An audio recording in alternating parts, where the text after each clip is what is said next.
I didn't interact with my wife here. She came up and said something to me, and I knew instantly, because of the way that we communicate, what she was saying to me. Her and I, when I end this presentation, we want to leave immediately. We got to go check into a hotel, and we also don't have enough notes for tomorrow, so we need to go quickly and get some notes prepared. So I'm just telling you that out front, that when we end this meeting, her and I are going to jump ship quickly. I'm going to switch gears. I'll come back to this tomorrow, Lord willing. If I show up tomorrow, that's kind of questionable now, all right, the way we operate. But you may think that don't happen very often, but once we realized this morning that we missed last night's meeting, we started thinking, and there's probably been 5 or 6 meetings, I know of 5 through the years, that for one reason or another we didn't show up on time. One time was food poisoning, where I could not get out of bed. At one time was the people I kept waiting. They came out to California to have a Spanish-speaking meeting, and they were going to give me the address. So we drove out to California waiting for them to call. And they were at this campground where they didn't have any cell phone reception, and they never did call us to tell us where the address was. I mean, we did all the kind of detective work in the world to find out where these group of Latin brethren were at. We never made that meeting at all, not even the first one. There's been a couple others. Pardon me? Oh yeah, one time we were spending extra time in a mall in Knoxville, Tennessee, because we knew the meeting started in an hour, and it was hot and humid in Knoxville, Tennessee, like it is sometimes. So we were just walking around the mall because we knew we had to kill an hour. We show up and everyone's there waiting for us. Well, why are you waiting for us? And then is when we remembered, when you come to that part of Tennessee, you go through a time change, and we were an hour late. But so there has been some of those, which is part of the reason I'm saying that is, in my mind, I thought I had all day long to kind of finalize my thoughts about the presentation that I'm doing here this week, and I didn't have the day to finalize my thoughts, so it's been a little bit jumbled. I know that you recognize that, but I want to move out of this, because my younger brother spurred me on to address something that, and I told him I don't usually do this, and it's not standard operating procedure. In fact, usually it's probably the wrong way to go, but he's aware of some people in this meeting place, and he's pointed out who they are, and I don't have a problem with it, that aren't quite up to speed with everything that we're understanding. And he asked me, can you give a little bit of overview why we are dealing with time setting, and what does the scattering and the gathering mean? Now, I would propose that if I ask the question in here, who understands what I mean by scattering and gathering, raise your hand. Almost every hand in here would go up.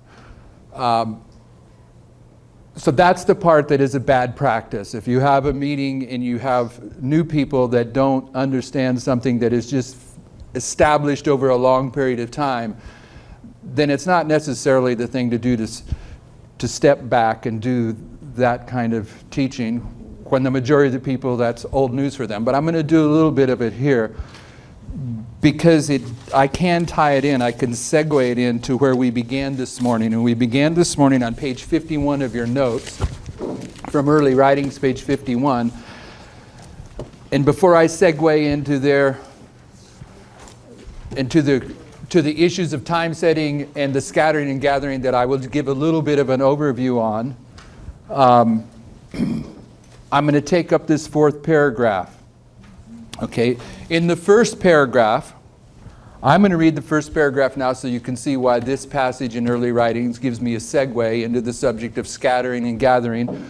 But I'm not going to deal with that yet. I'm going to read that first paragraph so you know what I'm saying, and then I'm going to drop to the 4th paragraph and take up a totally different subject. But the first paragraph says, September 23rd, the Lord showed me that he had stretched out his hand the second time to recover the remnant of his people, and that efforts must be redoubled in this gathering time.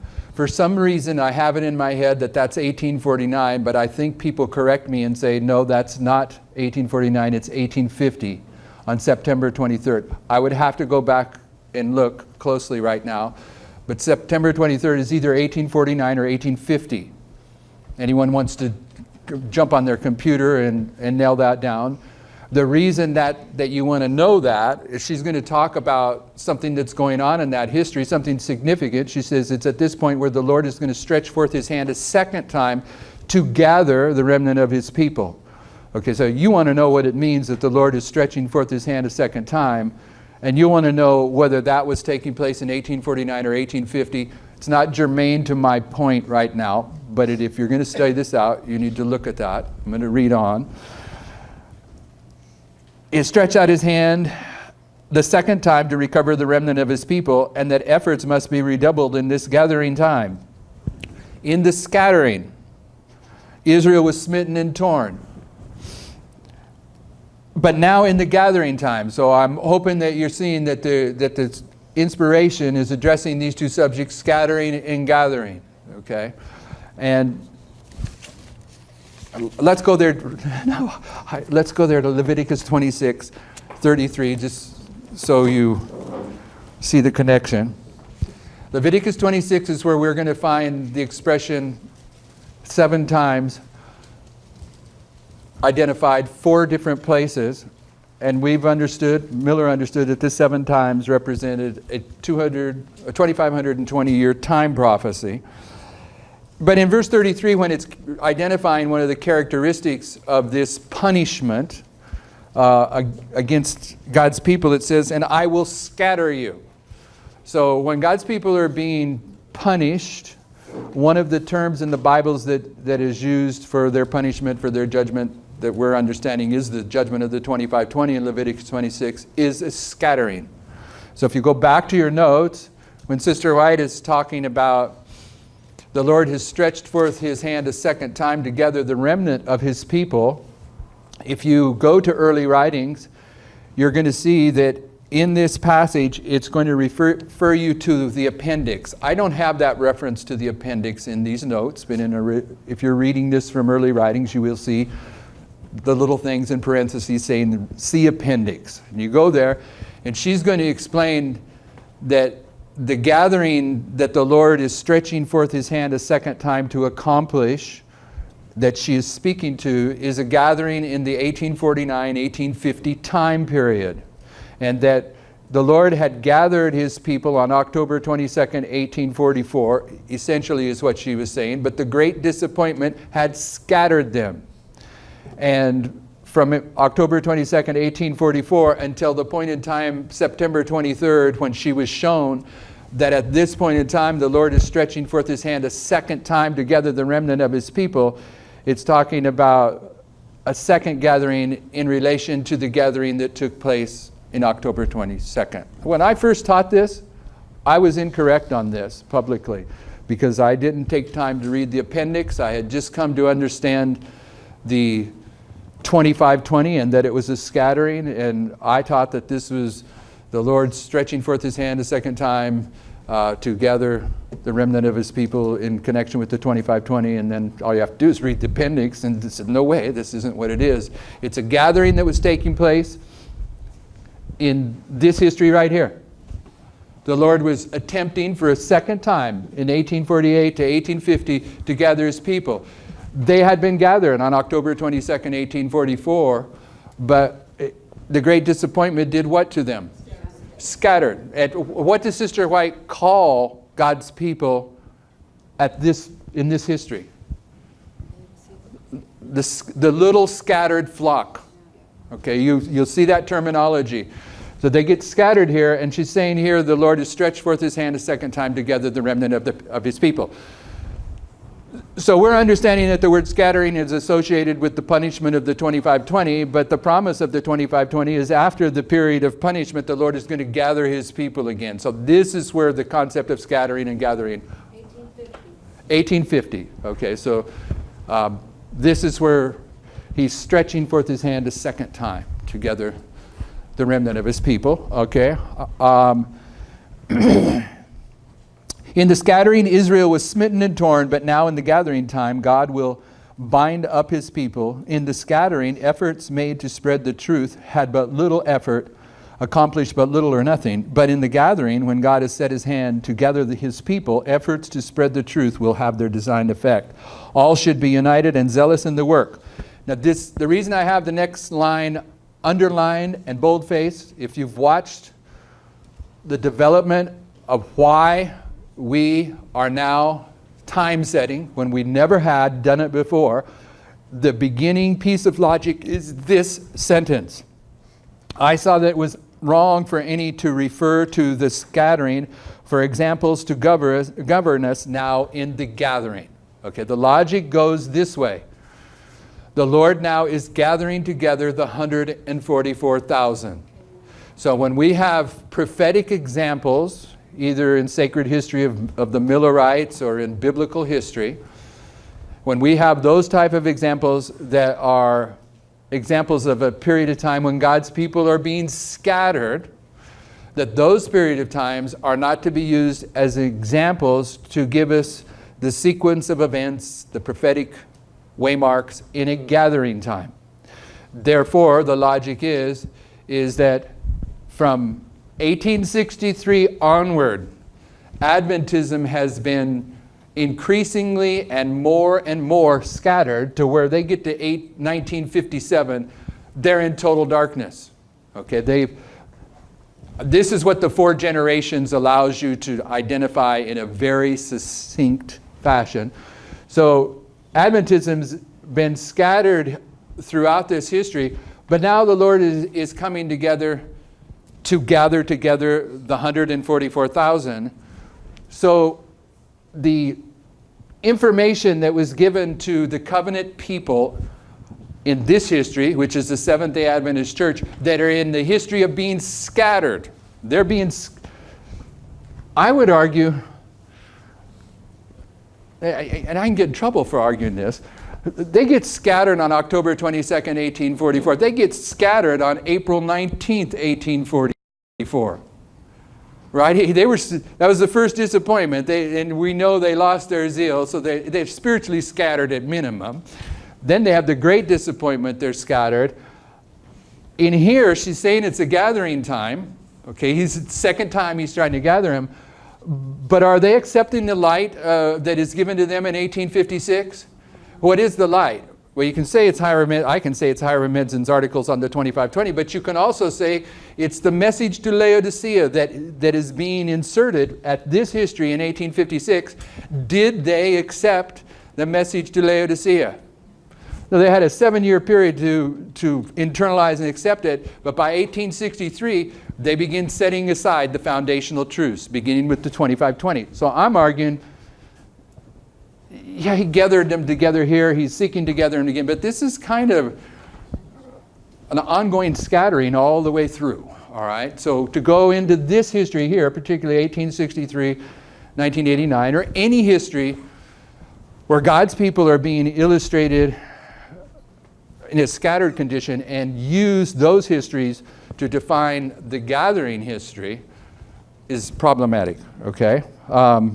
There's much that can be said to that. Right now, I'm just trying to introduce people that may not be familiar with what we mean by scattering and gathering. Let me finish off this paragraph. For if God should do no more for us now than he did then, Israel would never be gathered. I've seen that the 1843 chart was directed by the hand of the Lord, and that it should not be altered, that the figures were as he wanted them, that his hand was over and hid a mistake in some of the figures so that none could see it until his hand was removed. So that's just dealing with the concept of scattering and gathering a little bit for those that haven't been following this message as long as most of us have. But now I want to drop down to this 4th paragraph where I kind of got myself in trouble, and I want to remind you what I didn't get myself in trouble. Caused a stir, okay? And I'm still getting emails about it. And it was the last thing, I don't know if it was the last, I just didn't think I was going to get any feedback about this. But I want to remind you what I was doing, whether you get it or not.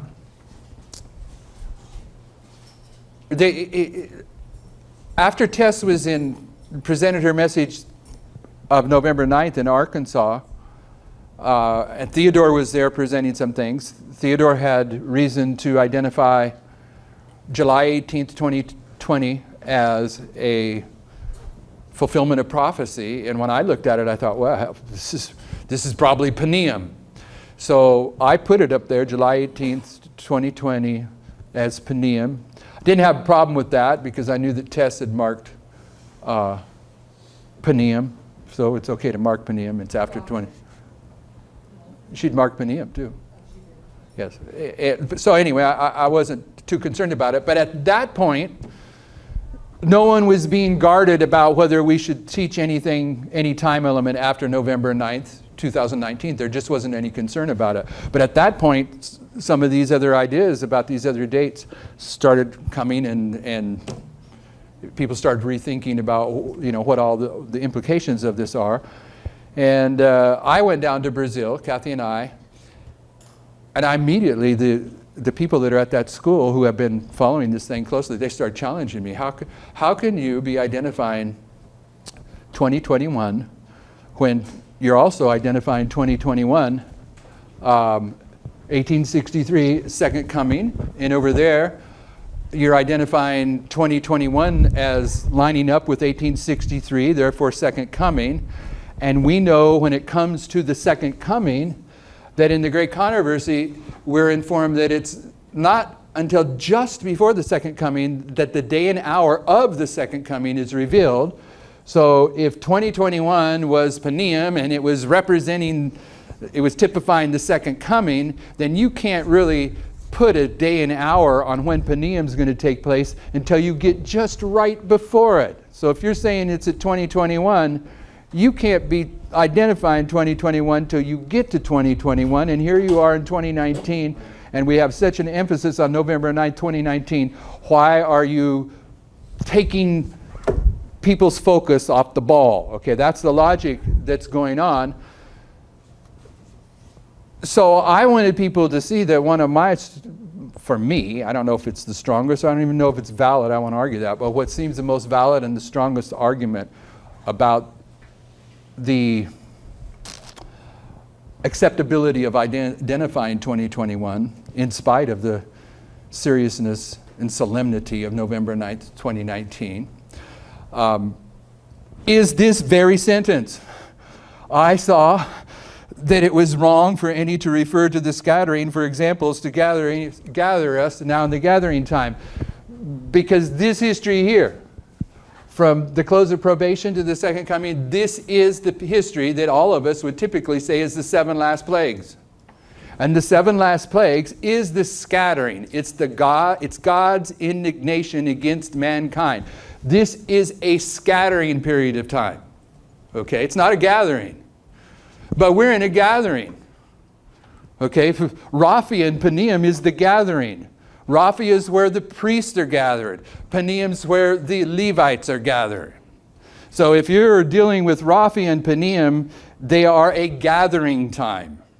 And it would be wrong to use examples from the scattering time to define the gathering time. So when you go into the scattering time and say you don't know the day and hour until just before this waymark, I'm saying the very place that we begin to look at the element of time, this very sentence, is saying that it would be wrong to use this as your justification for not dealing with 2021. Okay, so that was the reason that sentence is underlined and bold-faced, is because I thought, wow, that's pretty profound. We begin considering time prophecy based upon this sentence. Now we're having an argument that we need to restrict our time understanding to November 9th, 2019, and we're especially nervous about identifying 2021, and yet the very sentence that led us into this understanding, I think, gives you prophetic authority to see 2021. Okay, but for me, if you watch the camp meeting presentations, even if you can follow my logic, and a lot of people have, they come up and say, yeah, I follow your logic, I get it. You may have missed the secondary part. And the secondary part is that particular waymark, 2021, it's been typified by 1863. And in the camp meeting, we showed that Hiram Edson was the messenger of the 2520, and he was the messenger of the 2300. He was the messenger of the 2300 because he received the cornfield vision on October 23rd, and he was the messenger of the 2520 because he's the one that put these articles in place that allows us to see this chiastic structure, the 2520, the whole ball of wax. So here, the messenger of the 2520 and the messenger of the 2300 in Millerite history, in spite of being the messenger of these two truths that happen to be the two truths that the Lord held his hand over until he removed his hand from the chart. These aren't just two random truths. They are the two truths that are covered up by God's hand until they're removed. Hiram Edson is the messenger of both of them. And yet Hiram Edson, when he gets into this history, he can't see 1863. There's no way that he understands the implications of 1863, in spite of the fact that he is the messenger that has the light that can put this chiastic structure together where you can see it. The only reason we've seen this chiastic structure, brothers and sisters, is from reading his articles. He wrote them and didn't even realize what he was putting into history. So Hiram Edson doesn't see this. James White, the leader of the church. He wasn't the General Conference president in 1863. John Byington was. But nevertheless, everyone understood James White was the leader. James White, he's already having problems at this time, isn't he? He's already, it's in your notes, in this history, he's already so overworked that he's beginning a series of strokes. It's going to put him into an early grave. And in 1863, you have it in your notes, Sister White is already rebuking the leadership that he works with because they're overworking him, and his mind is already at the point where he cannot grasp prophetic doctrinal things any longer. She's putting it in the record. So here is a leader in 1863 that's going to be given credit for setting aside the 2520, and you can cut him some slack like you would cut a William Miller slack, because the testimony of him is he's worn out, he's burnt out, he's overworked, and it's other people's responsibility. If those other leaders would have carried his load, he may have lasted much longer in the Lord's work. So it's kind of a Miller type thing. So in this history, you have a church leader who can't see the significance of 1863, so he sets aside the 2520. You have Hiram Edson, who's the messenger of the 2520 and the 2300. He can't see 1863 for what it really is. And and you can even say more, bring Samuel Snow in here, but I won't. So my point is in this chiastic structure, this particular waymark, scary waymark.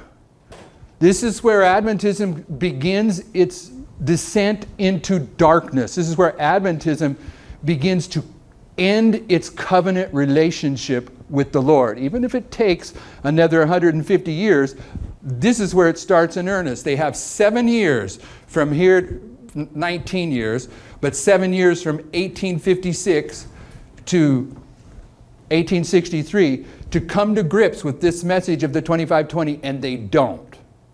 Therefore, when we get down here in our history and we're seeing this chiastic structure for the Millerites and this chiastic structure in our history, 2021 is not simply interesting because it's pointing to Paneum in relation to Raphia, if that's the case. It's not so much that it's interesting, it's that it carries with it the warning that it's this waymark where the leadership of Millerite Adventism makes wrong choices about what the prophetic application that would allow them to see this history, and therefore their history is repeated to the very letter in our history, and therefore there is a prophetic warning about this waymark that we may be prevented from recognizing the significance of this waymark through one way or another, maybe through an old worn out leader, or maybe from a Hiram Edson that just wasn't quite getting it all without. I'm not saying anything about anyone negative except perhaps myself. That's why I think I had to put this in the record, is because seems like a valid warning in a movement that has emphasized over and over again that the Millerite history is repeated to the very letter in our history. When you begin to wrap your mind around what happened in Millerite Adventism in 1863, and that waymark lines up with those chiastic structures to 2021, then I think we have to be careful with the mandates we would put in place about studying 2021. So this was big stuff for me, all right? Big stuff for me. Why am I saying it's big stuff? People don't know the work there is in a ministry. They just don't unless they do it. And before we were in this ministry, and I was in the ministry at Hope International, and we were working with other self-supporting ministries, one of the things that we commonly understood in that kind of work is there's really kind of just two types of people that end up at not all of them. I don't know enough. I haven't interacted with enough self-supporting ministries to be black and white about what I'm saying. The self-supporting ministries that I have associated with and interacted with, the people that work with them, we generally come to identify two types of personalities in self-supporting ministry. You know what they are? Well, the one, which is the primary ones, are workaholics. Most of the people in self-supporting ministry will probably never get to heaven because they're so wrapped up in doing the Lord's work. And they're so convicted that the ministry that they're doing is the ministry of the Lord, that they're going to do that no matter what. And they're workaholics, and it's the overwork that prevents them probably from hearing the voice of the Lord. And when you're in ministry, you realize that. You realize people that come in and take it seriously, they get overworked, they get burnt out. Okay, if you haven't been there, you don't realize it. The other type of worker there is the ones that some of us call floaters. They just want to be at the ministry because it's cool to be at the ministry. They don't really want to contribute a whole lot. They're not too productive. They're just the opposite of the workaholics. But they're always there. There's two classes that are generally there, and because of that, the people that come to the meetings, they don't realize the type of work that goes on behind the scene generally, and how burnt out a lot of the people are that are there at those ministries hosting them. The people that put on this meeting know a little bit about what I'm saying. So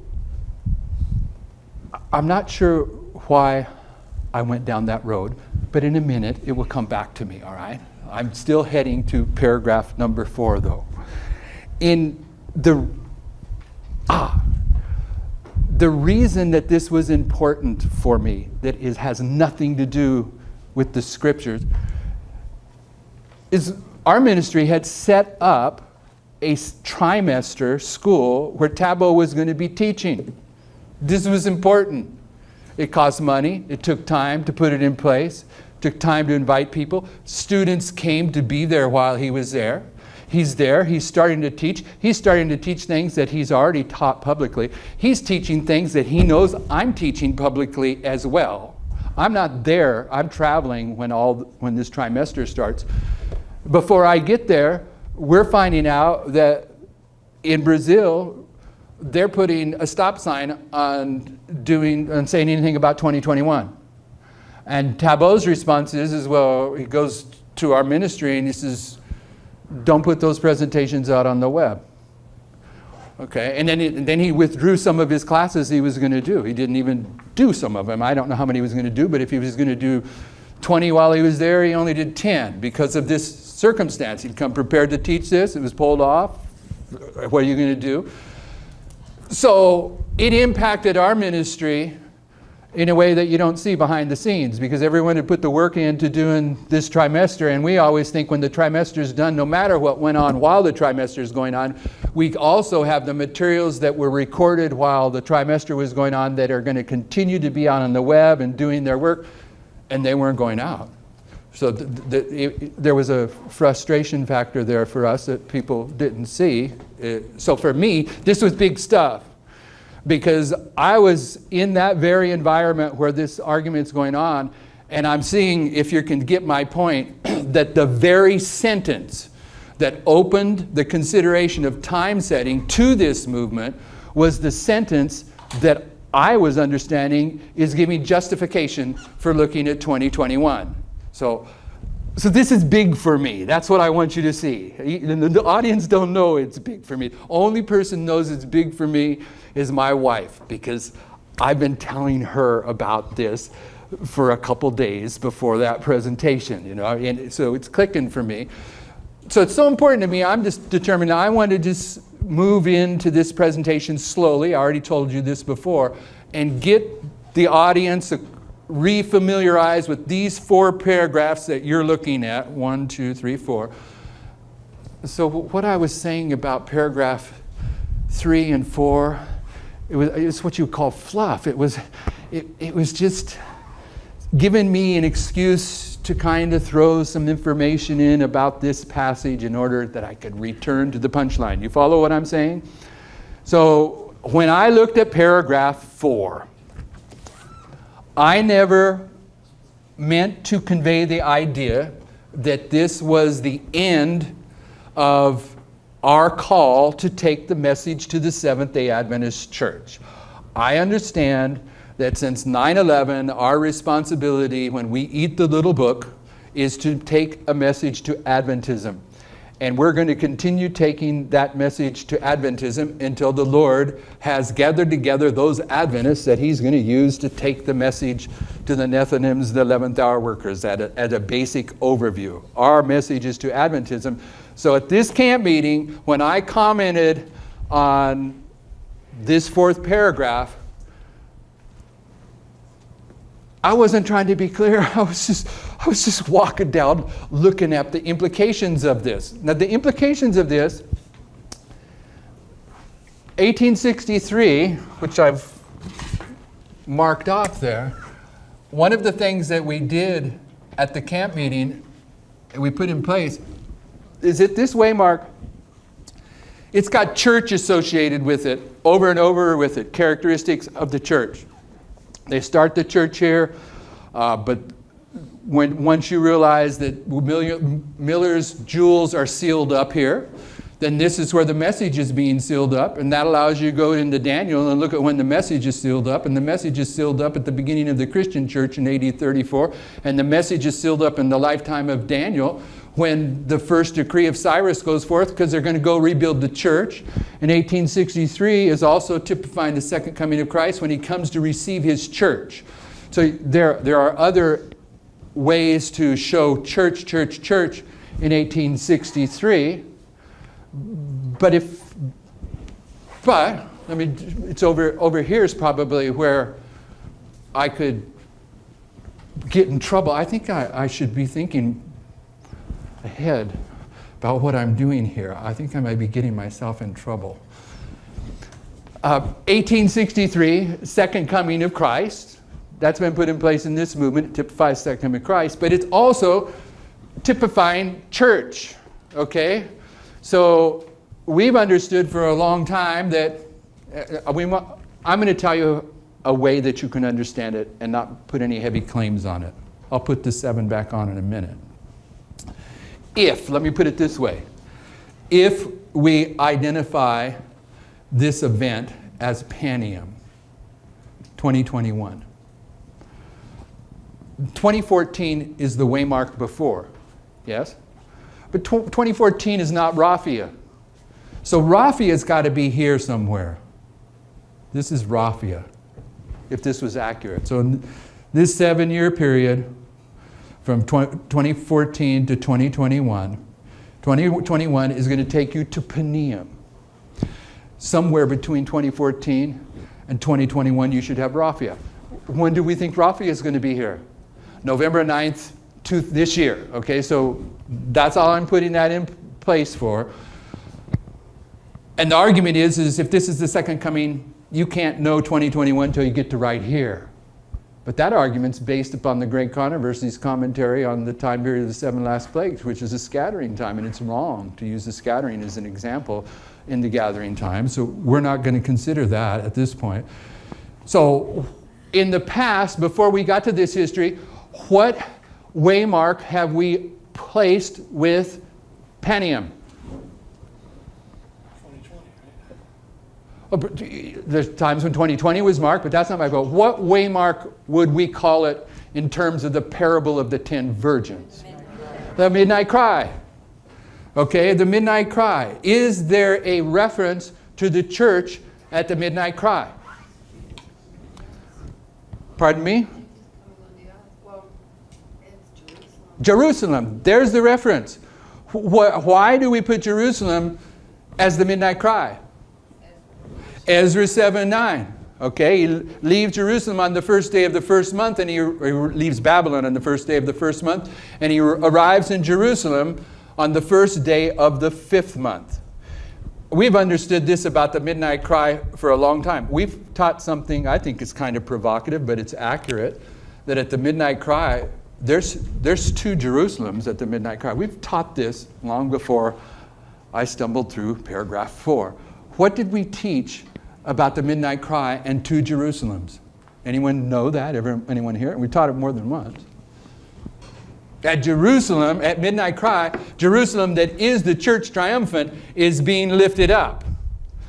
But Jerusalem that is the Seventh-day Adventist church at the midnight cry, they're going to buy in, accept the first Sunday law in the United States. And at that point, at the midnight cry, in advance of the Sunday law, the Seventh-day Adventist church, Old Jerusalem is done for when it accepts the Sunday law. Okay, so anyway, that's my logic. That waymark is the church. The midnight cry is Jerusalem. So we've already been trained to see 2 Jerusalems, and we've already identified that Old Jerusalem is the Seventh-day Adventist Corporation. Who's New Jerusalem? Okay, so if you have that logic, wasn't trying to make a big point. But you know why I was doing it? I went through the paragraph 4, and I'll go through it with you one more time because this has come up since I mentioned it the first time. Then I was pointed to some who are in the great error of believing that it is their duty to go to Old Jerusalem and think that they have a work to do there before the Lord comes. Now that might sound like it's a direct contradiction to what I claimed here within the past 10 minutes. The reason I think 90% of us in this audience know why we are under conviction that the message we have is only for Adventists right now. But if you haven't followed that piece of logic, I will just tell you what it is. It's line upon line. If you take the places in the scriptures where a prophet is eating the little book, Revelation 10, John eats a little book. In Jeremiah 15, Jeremiah eats a little book. In Ezekiel 2 and 3, he eats a little book. When you take those 3 witnesses line upon line, particularly in Ezekiel 2 and 3, it'll tell you that that book represents a message that you are to take exclusively to the Seventh-day Adventist church. Okay, exclusively. So since 9/11, when the mighty angel came down with a little book open in his hand, even though it was a hidden book, we were to eat that little book, and the work we were to do is to carry a message exclusively to Adventism. And here, until the point in time where we're going to carry it to the Nethinims, the 11th hour workers, and therefore we need to continue to carry that message to Old Jerusalem until the time to carry the message to the 11th hour worker arrives. the way that I taught this paragraph seems like a contradiction to that. But in my mind, it wasn't, because I wasn't trying to make that point. And I'm going to go through here again and try to explain the point that I understood, even though I get how some of you may have been internalizing that. And the point is this: I believe we have a message to carry to Adventism now, all right? And it's better to work for a revival from within than from without. So if you do have some kind of rapport with the Seventh-day Adventist Church, it's probably okay to keep that rapport in place until the Lord closes the door on you. But to me, most of the time, that isn't where the real problem arises.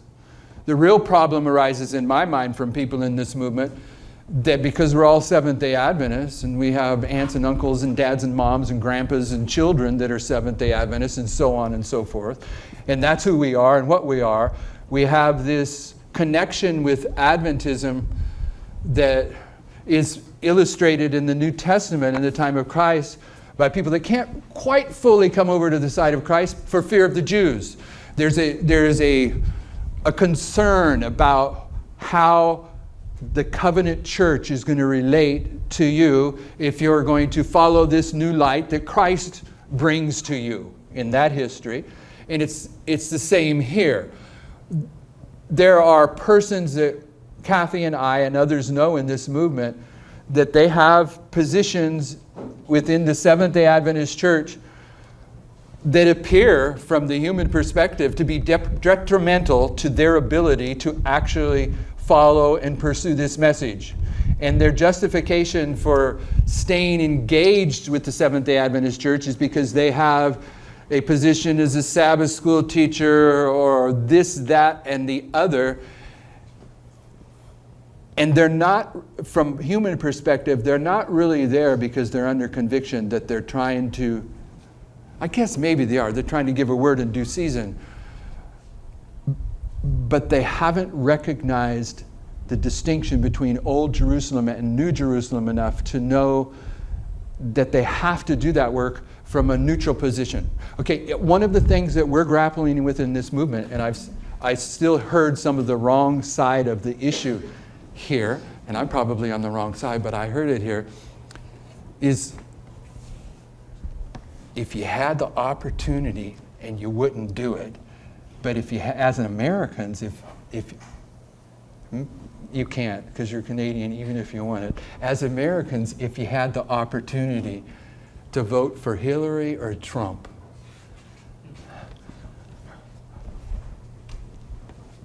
okay, who are you going to vote for? Nobody, okay?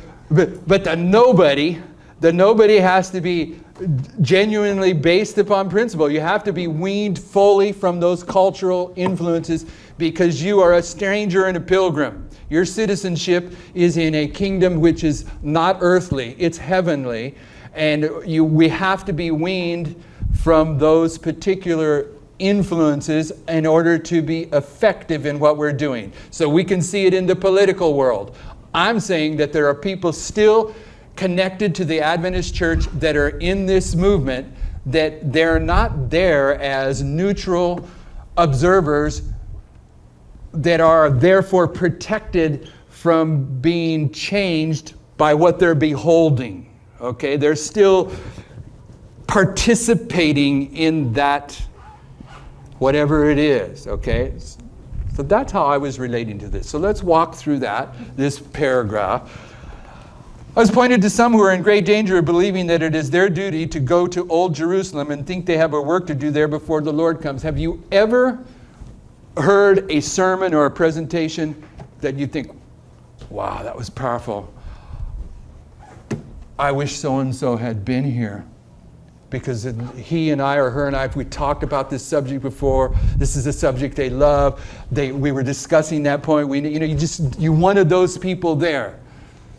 I've seen those times when those people should have been there, and they weren't there because they were off doing some kind of Sabbath activity with the Adventist church in order to justify a relationship with them that might somehow, somewhere down the line, give them opportunity to reach those people. And I question it. That's my approach to this. They think they have a work to do there before the Lord comes. They do. If I'm saying Old Jerusalem is the Seventh-day Adventist church, we have a work to do. But if there's a work, what is there also? If there's a right work, there's going to be a wrong work. The work that we're supposed to do there can be counterfeited. It can be an ineffective work. It can have a negative impact on us if we do it incorrectly. Such a view is calculated to take the mind and interest from the present work of the Lord. What's the present work of the Lord? Probably a lot, but what's the present work of the Lord? Organizing a church, a worldwide church. Isn't it? Isn't that part of what's going on? If your work is to organize a church, then ask yourself this. When you were baptized into the Seventh-day Adventist church, but you were formerly a Catholic or a Baptist or a Methodist, did you continue to hold your membership in the Catholic or Baptist or Methodist church once you joined the Adventist church? Okay, part of the work of organization that's going on now is a call to be baptized. If you're being baptized into this movement, can you maintain that membership in the Adventist church? I mean, it's not logical. No church does it. What church do you know, not just the Adventist church, what church do you know that would allow you to be baptized into their church as a member and maintain your membership in that former church? Maybe the Catholic Church. I don't know. No. Okay. So anyway, continuing on. Under the message of the third, from the present work of the Lord, under the message of the third angel, for those who think that they are yet to go to Jerusalem will have their minds there, and their means will be withheld from the cause of present truth. Brothers and sisters, it hasn't done anything for me. But the Lord has allowed our ministry to be stewards of finances that have been sent into the ministry that we're in, that at this point we've been distributing around the world field. But just so you know it, there is virtually, that's 20 or 10? Okay, it was 10 doubled, all right? I think so. We're virtually the only ministry in the world that's doing that. Okay, the other ministries that we work with in the world, they don't have that kind of financial support at this point in time. So probably isn't a counsel that we should be saying, but the other places around the world, the money is a factor.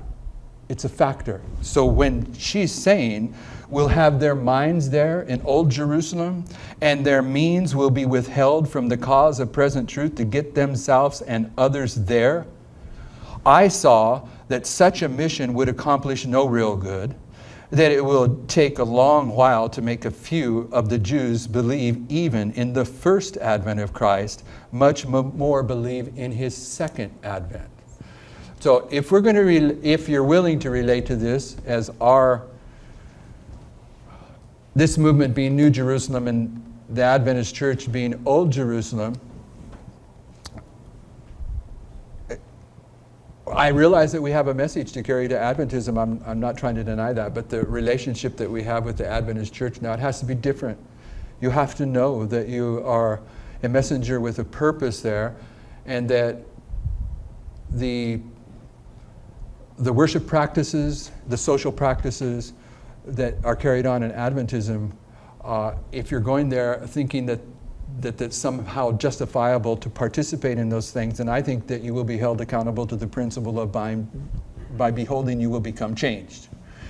If you are there because the Lord has taken you there to share a message in due season, but you have the discernment to know that there isn't any of that that's going on that you can actually support spiritually, physically, financially, then I think you might end up in those same circumstances and not have to be influenced by beholding you become changed, because the Lord can protect us from negative influences when we're doing His work at His command, and He has told us to take a message to Adventism. So I'm trying to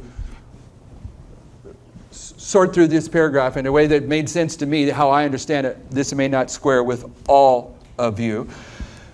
But that last sentence, it says, if I was going to interpret it into Advent, what'd you just write there?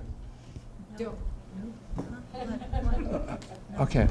That last sentence, all right? It says, I saw that such a mission would accomplish no real good. Okay, stay connected. Send your financial support there, because you might win a few of them. But notice what she says.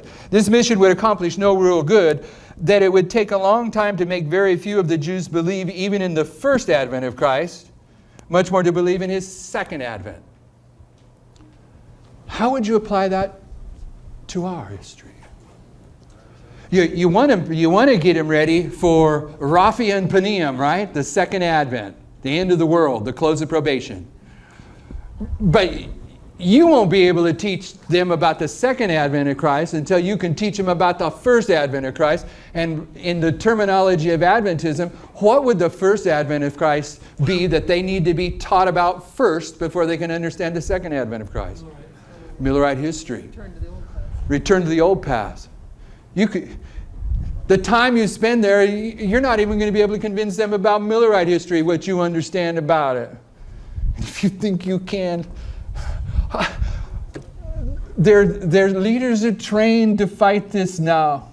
They're trained to watch for it. They're on their guard. But anyway, if they're not going to settle into the Millerite history, the first advent of Christ, you're never going to convince them about the 2520. And if you can't convince them about the 2520, they're not going to see the 126. If they're not going to see the 126, they're not going to see 2014. They're not going to see 2014. They're not going to see anything about what we're seeing. They have to see the first advent of Christ first. They have to see Millerite history first. And if you think that's going to happen, anyway. Each of us here have that testimony just in the last 2 weeks. We have it in writing. We can see it. There's several in here that have that testimony confirmed in the last 2 weeks in writing. Yeah, and that's, okay, so I'll finish this off. I saw that Satan had greatly deceived some in this thing, and that souls all around them in this land could be helped by them and led to keep the commandments of God, but they were leaving them to perish. I also saw that old Jerusalem would never be built up, and that Satan was doing his utmost to lead the minds of the children of the Lord into these things now in the gathering time, to keep them from throwing their whole interest into the present work of the Lord, and to cause them to neglect the necessary preparation for the day of the Lord. We understand we're in the gathering time. In the gathering time, the preparation that we need to make for November 9th. Let's not worry about all the waymarks after, just for November 9th. That preparation is going to be hindered if we have a misguided understanding about what the Seventh-day Adventist Church represents. Seventh-day Adventist Church is never going to be built up. It's the old covenant people that is in the process of being passed by, soon to be spewed out of the mouth of the Lord. Very hard truth, but a truth that you have to recognize at this time. But saying all that, I did not understand that meant that you had to quit witnessing to Seventh-day Adventists. I hope you're understanding the difference, at least that I saw, even if I'm wrong. Maybe this is some kind of mandate. We don't teach Seventh-day Adventist this message anymore. It's not. That's how I sort through this. I don't know how you sort through that. Are my You got like 3 minutes. 10 minutes up? Okay, so yeah, but it was 10 when he warned me. Shall we pray?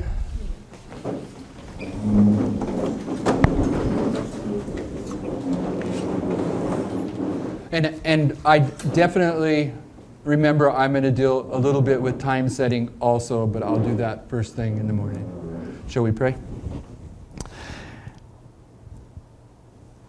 Heavenly Father, we're at a point in time where your Holy Spirit is opening truths that are not only testing truths, but they're hard truths. We need courage, we need discernment to accept these revelations in the manner that you see fit, that we might be among those that are lifted up as an ensign. But these truths are challenging. They seem to contradict things that we understood as we were brought into Adventism.